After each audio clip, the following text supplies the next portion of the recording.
গৃহ বিবাদ থেকে এবার বিভক্তির পথে এগোচ্ছে ডক্টর কামাল হোসেনের দল গণফোরাম। এই বিভক্তির একদিকে দলের সাধারণ সম্পাদক রেজা কিবরিয়া, অন্যদিকে সাবেক সাধারণ সম্পাদক মোস্তফা মহসিন মন্টু সহ কয়েকজন সিনিয়র নেতা। দলের ভেতরের ঐক্যই যেখানে হুমকিতে, তাহলে জাতীয় ঐক্য ফ্রন্টের ভবিষ্যৎই বাকি। জানবো মনিরুল ইসলাম মিন্টুর রিপোর্টে।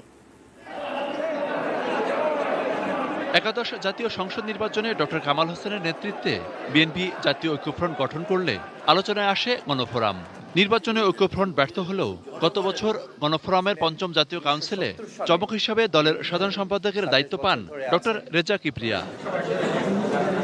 দলের কেন্দ্রীয় কমিটিতে স্থান পাওয়া না পাওয়া নিয়ে বিবাদের শুরু সেখান থেকেই। ঘটে বহিষ্কার ও পাল্টা বহিষ্কারের ঘটনাও। করোনা কারণে মাঝে বিরোধ কিছুটা স্থিমিত থাকলেও এখন তা আবার চরমে।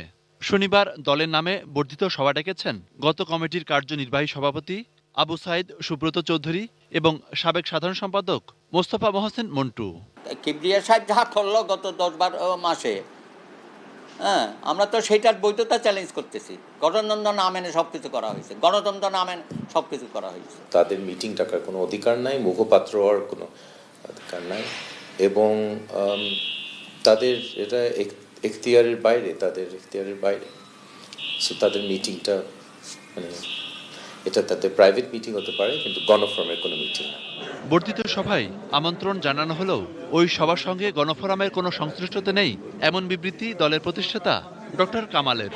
ডক্টর কামাল হোসেন যখন মনে রাখতে পারছেন না, উনি আজকের কথা কালকে বলে যাচ্ছেন, কালকের কথা আবার অন্যরকম বলছেন, তখন আমাদের কি করণীয়? তারা হঠাৎ জেগে উঠেছে যে আমরা এখন দলটাকে সুসংগঠিত করে একেবারে মানে চুঙ্গি নিয়ে যাব, ফাইন, কিন্তু 26 বছর যেটা করেনি তারা সামনের 26 মাসে করবে, এটা একটা প্রশ্নবিদ্ধ একটা ব্যাপার।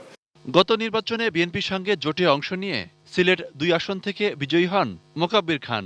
সংসদে না যাওয়ার জোর ঘোষণা থাকলেও পরে সেই অবস্থান ধরে রাখতে পারেননি ডক্টর কামাল। নিজেদের ইতিহাসে সবচেয়ে সফল নির্বাচনের পর থেকেই বিবাদ চলছে দলটিতে। এদিকে দলেরই যখন এই টালমাটাল অবস্থা, তখন ঐক্যফ্রন্টের ভবিষ্যৎ নিয়ে প্রশ্ন থেকেই যায়। মনিরুল ইসলাম মিন্টু, এটি নিউজ, ঢাকা।